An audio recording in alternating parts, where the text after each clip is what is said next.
This video features two different Beatles songs, the very first of which is called Anna Go To Him, which was a song that was originally created by an artist called Arthur Alexander. The Beatles did a cover of his record for their very first album, Please Please Me.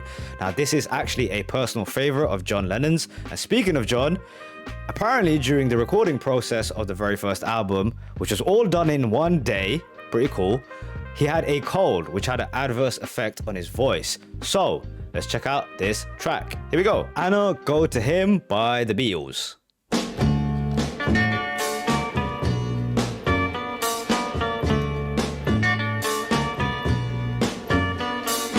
Anna, you come and ask me, girl, He has that voice during a cold. to set you free, girl. You say he loves you more than me, so I will set you free. Go with him. Go with him. Interesting hearing the album in sequence. I am kind of picking up different vibes, which is cool to see. Very early on, they were able to create different sounding tracks. The first track, I was standing there, or she was standing there, sorry, sounds much more upbeat and kind of fast paced, whereas this, they've slowed it down and it's more got a subtle vibe to it. So they had already had that ability to switch things up, which I think they obviously evolved and developed so much over time. They could make like songs like Helter Skelter, which I've heard are like heavy metal tracks, and then something like Strawberry Fields Forever, psychedelic. They can bounce back and forth.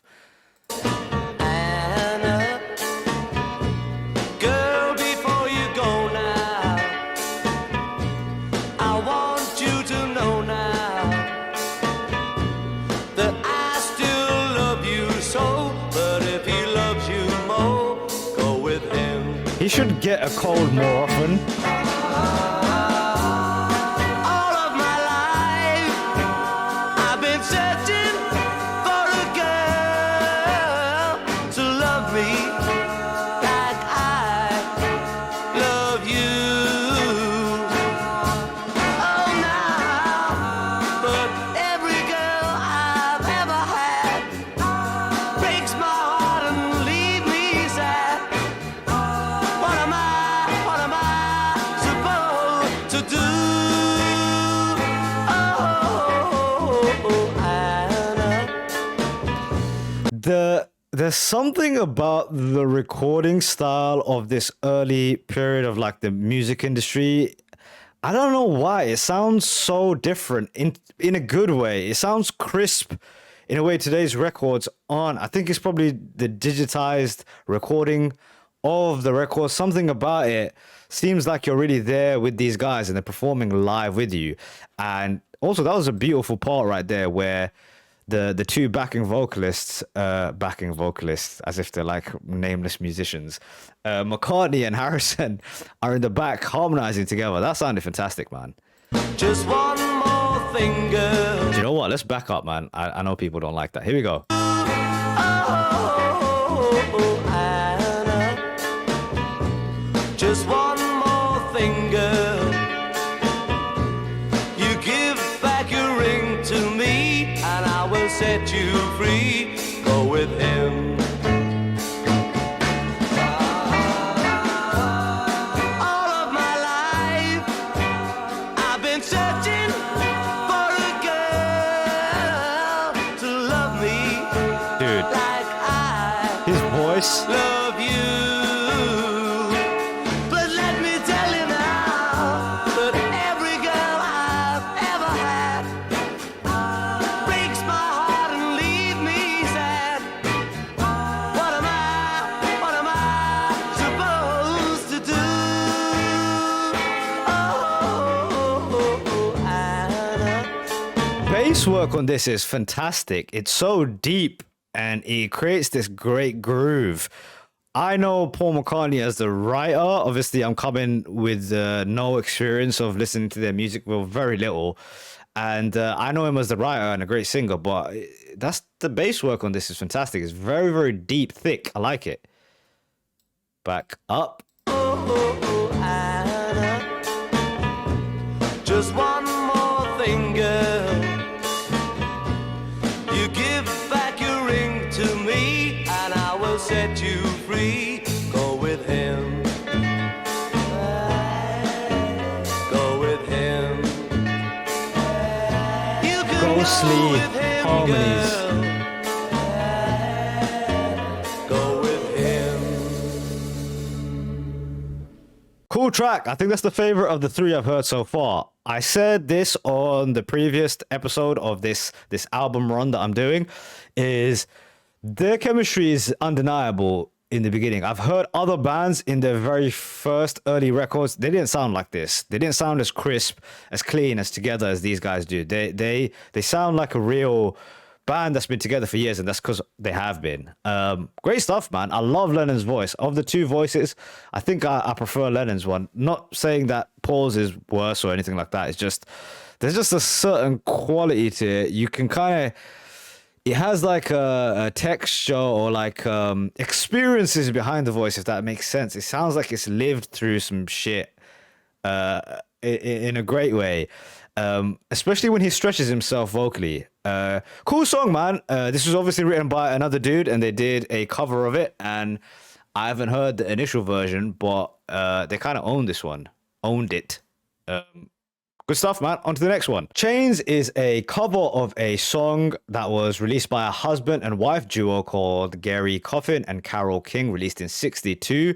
The Beatles covered the track for this album, and it is actually the first time that many fans heard George Harrison in the lead vocals of a Beatles record. So this is going to be cool for me too, hearing George Harrison's voice for the first time in this sort of situation. I've never heard him take the lead in any of the previous songs that I've covered of theirs. So here we go. Let's check out the track. Ladies and gentlemen, Chains by the Beatles.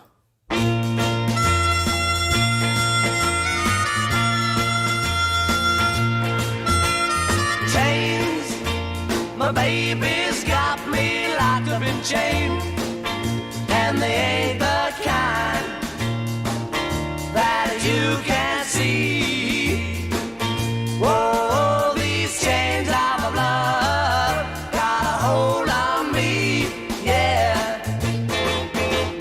Chains, well, I can't break away from these chains. Very cool aspect of listening to early recordings is that they recorded in different channels. I think that's what it's called, right? Between mono and stereo recordings, where mono can be in one of the earphones and not the other.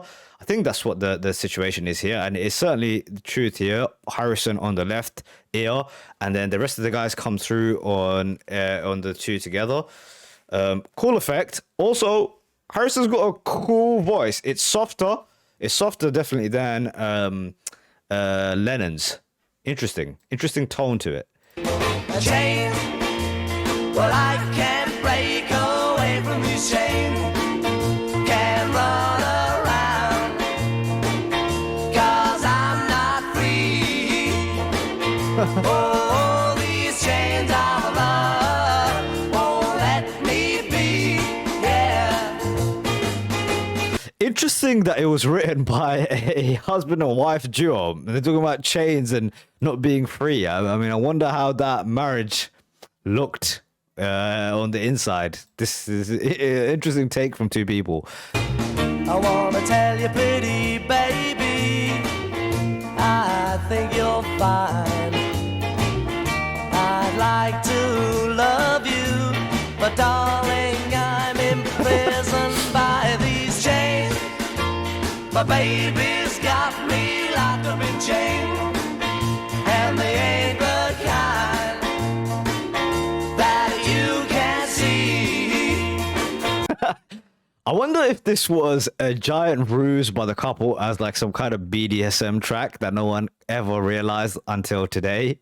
Am I the first one who's uncovered this? This is reminds me of that track by Bob Dylan. It's called something about Mr. Jones. Oh, Ballad of a Thin Man, which is actually a track about like really freaky like sex parties. This is a bit of a tangent here, but this is what I've decided this track is about. It's talking about chains, yeah, chains in what situation?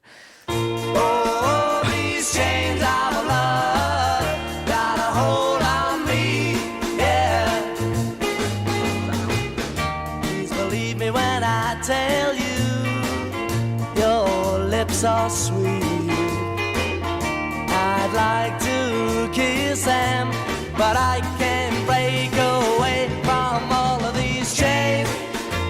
The baby's got me locked up in chains, and they ain't the kind that you can see. I bet you can't. Oh, these chains of love got a hold on me, yeah. Chains,